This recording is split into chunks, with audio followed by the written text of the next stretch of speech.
Greetings, listeners. It is me, John St. John, best known as the voice of Duke Nukem. And now, back to the Retro Domination. You touch that dial, I'll rip your head off and shit down your neck.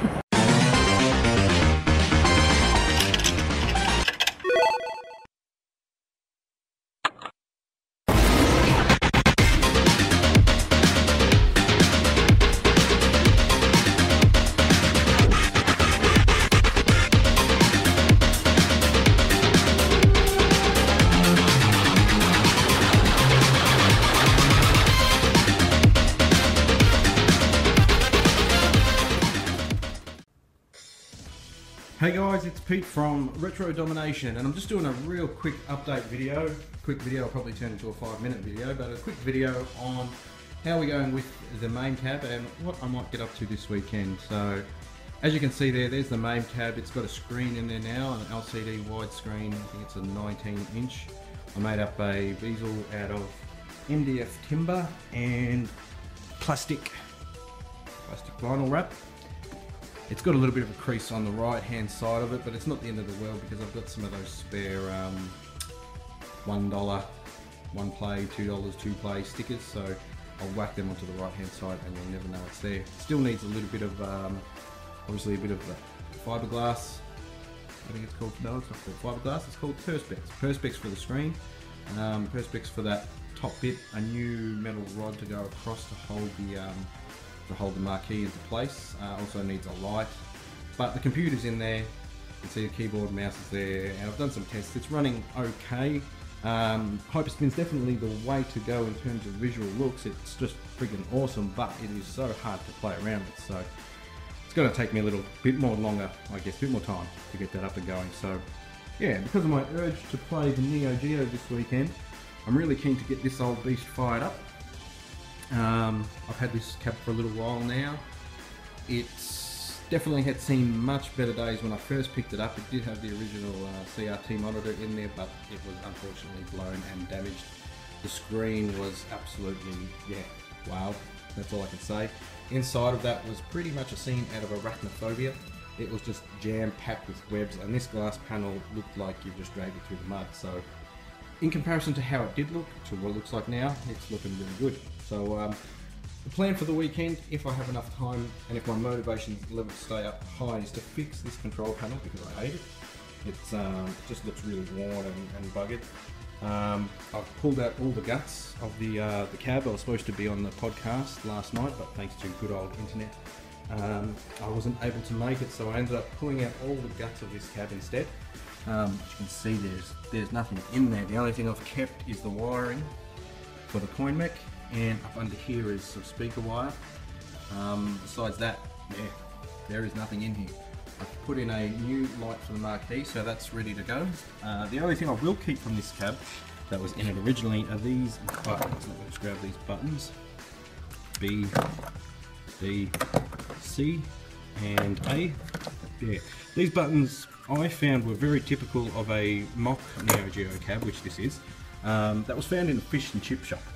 It was common just to see those ones where they had those A, B, C, Ds written on the buttons, and I really liked it, so I didn't want to flip it out with new red, green, yellow buttons. I wanted to keep those original ones, and I've got some spare micro switches, so I can just jam them into that, rewire it, click, away we go, they'll work.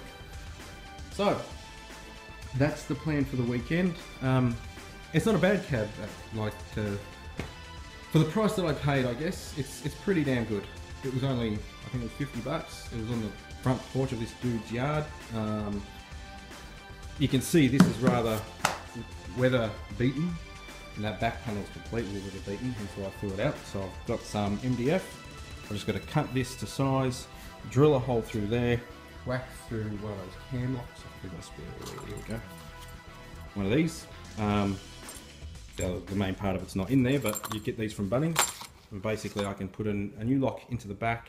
I've drilled out the one on the front, did that the other night too, and stood on that and stabbed myself, and it didn't feel really good standing on a bucket load of like little steel shavings. But anyway, I'm still alive in here, so hopefully this weekend it will be up and running.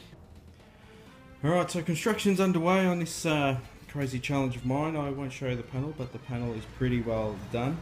Now, if you're ever going to look at cutting a screen, You can see it's got a little bit of timber there, and I've been cutting already.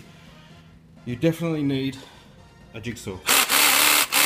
It will make all the world of difference to cut a square. Now you can use that tool just there on the floor, which will basically allow you to mount it onto that to get a straight edge. But if the straight edge of this timber isn't straight, then you're going to cut out of whack. So the best way to go, I find, obviously these are my outer edges of the screen. Just make sure it's straight level, this one of you, or each side, and measure down X amount that you want to go. So basically on this one it was 72 mil down. Should focus on my hand. 72 mil down here. So I just went 72 mil. Dot, dot, dot again. Ruled it up. That's the outer lip of the actual monitor, just in here. So I don't want that cut out, because that's the plastic trim, I guess, that goes around. All I want to be able to see, hopefully if I've measured this out right, is screen. So yeah, a jigsaw, handy tool to cut out your screen. Without it, you'll be there forever. And I also recommend using a proper workbench, not a esky. But you know, should be right, as they would say in Australia. We'll just improvise a little bit. So yeah, hopefully screen will be in a little bit later on. See how we go.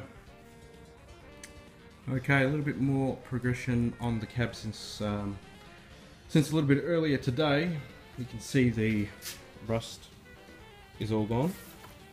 Still got rough sort of texture to it, I guess, but it's a quick way of doing it. Pretty much, it's just vinyl wrapping straight over the top.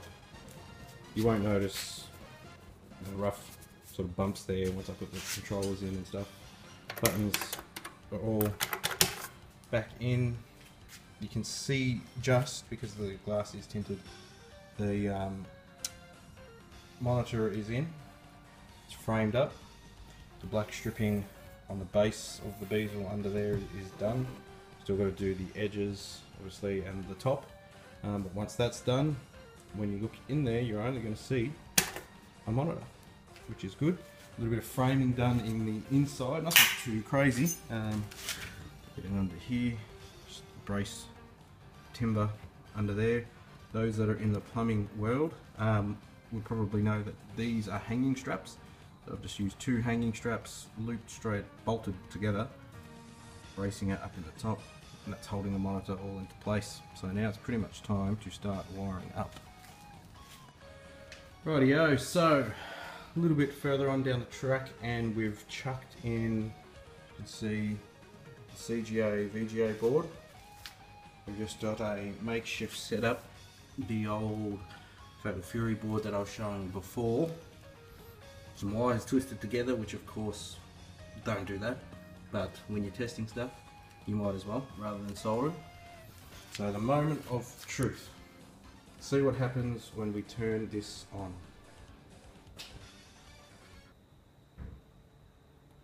Well, that's working. Ooh.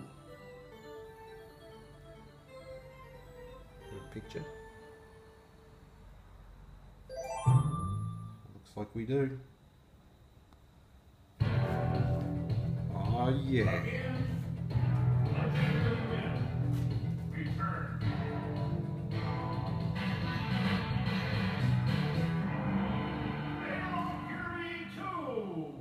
So it looks like over the course of the weekend, I'm pretty sure I can finish this off, get the rest of the bezel done, finish off wiring up the controllers, and yeah, Neo Geo it will be for me. Mission complete.